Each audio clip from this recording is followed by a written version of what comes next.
This trail is loaded with all kinds of goodies. This is one I need to study a little further, but I'm pretty sure this is lamb's quarter.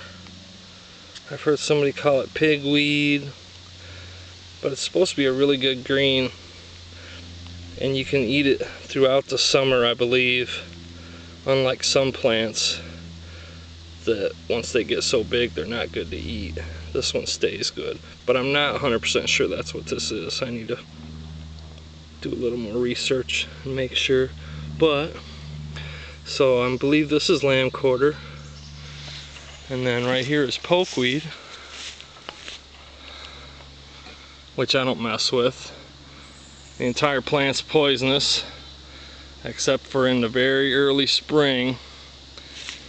You can eat the green leaves before the plant gets 6 inches tall and before it shows any sign of red in the stem or any other part. And you need to boil it twice, or so I'm told.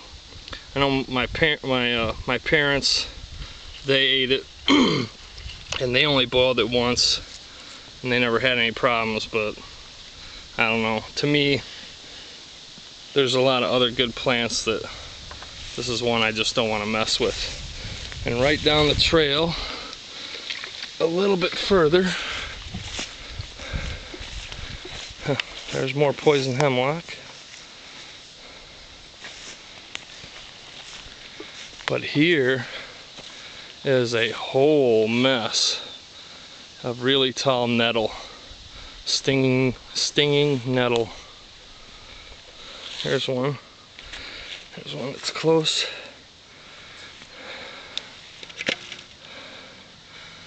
It'll sting you, and it'll last for hours and hours.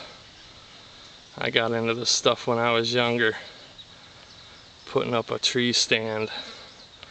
Didn't know what it was, but about a half hour later I started walking out of the woods, and slowly but surely my legs caught on fire, and they stayed burning for hours on end. Actually, I think they stayed burning for a whole day, but you can tell it when it gets older. It starts getting these little flower pods coming out. You gotta research the plants on your own, really, but I'll tell you what, in the springtime, before this thing gets about a foot tall, it is probably the best green to eat.